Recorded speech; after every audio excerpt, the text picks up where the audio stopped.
On va maintenant parler du football africain.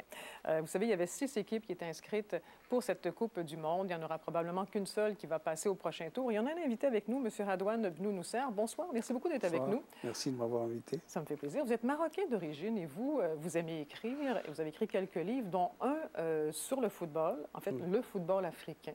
Exactement. Donc, vous vous êtes penché sur cette chose-là. Qu'est-ce qui vous intéressait là-dedans? C'est que, en suivant les matchs de l'équipe nationale du Maroc, j'ai toujours admiré certains joueurs africains, notamment des Camerounais, des Nigérians et des Ghanéens. Et je me suis aperçu qu'il manquait des archives sur ces joueurs et sur leurs exploits. Il y a eu de très grands joueurs comme Salif Keita dans les années 70, il y a eu Georges Weah dans les années 90, qui est le seul ballon d'or européen qui est d'origine africaine. Et des tas d'autres joueurs comme ça qui passent dans l'anonymat parce qu'il n'y a personne pour parler d'eux. Pour combler ce vide, donc j'ai écrit ce livre.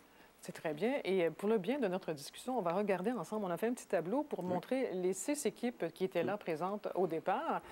Donc, l'Afrique du Sud était là, éliminée. Algérie, même chose. En fait, il n'y a que le Ghana qui va passer. Côte d'Ivoire va jouer demain, mais à toute fin pratique, la Côte d'Ivoire est éliminée.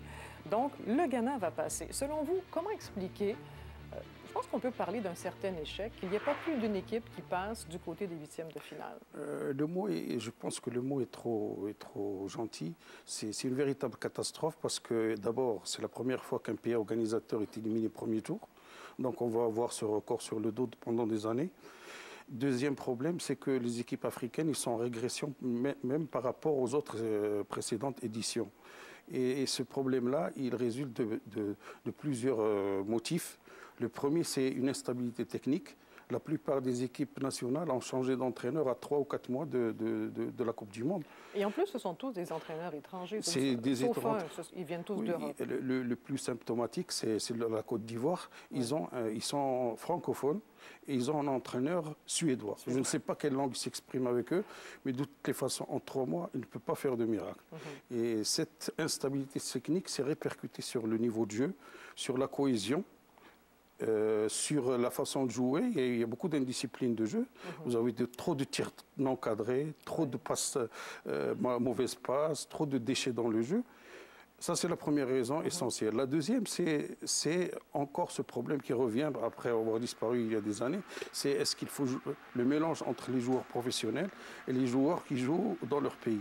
Ça crée des débats, ça crée des dissensions internes et puis ça ne se voit pas, mais ça a ses répercussions. Et ça donne des équipes qui manquent de cohésion, qui ne sont pas homogènes et qui se font avoir bêtement sur des fautes ridicules.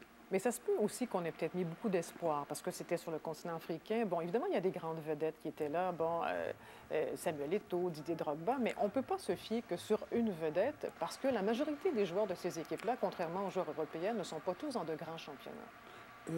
L'ambition était légitime parce que ça fait des années quand même que vous avez le Sénégal en 2002 qui a atteint les quarts de finale. Vous avez le Ghana, il aurait pu aller en quart de finale aussi en 2006. Il n'avait pas tombé contre le Brésil qui a une grosse pointure. Donc l'ambition est légitime. Et vous avez une équipe comme la Côte d'Ivoire où vous avez des joueurs qui jouent à Chelsea, c'est Barcelone. En plus, ils ne jouent pas comme ça, c'est des vrais piliers. Yaya Touré, c'est un pilier de Barcelone. On ne le dit pas assez, mais c'est un joueur de très grande base. C'est une base dans le FC Barcelone. Et puis le buteur Drogba. Et tout ça, ça ne donne rien. Et ça donne une équipe fade qui a marqué un seul but. C'est triste. On pourrait parler pendant des heures. Merci beaucoup de nous avoir éclairés. C'est très intéressant, mais on reprendra ça à un moment donné. Merci beaucoup, M. Bnounousser. Alors voilà, restez avec nous. On sera de retour tout de suite après cette pause. La diffusion de la Coupe du Monde. En manchette, Henrik Sedin prive Alex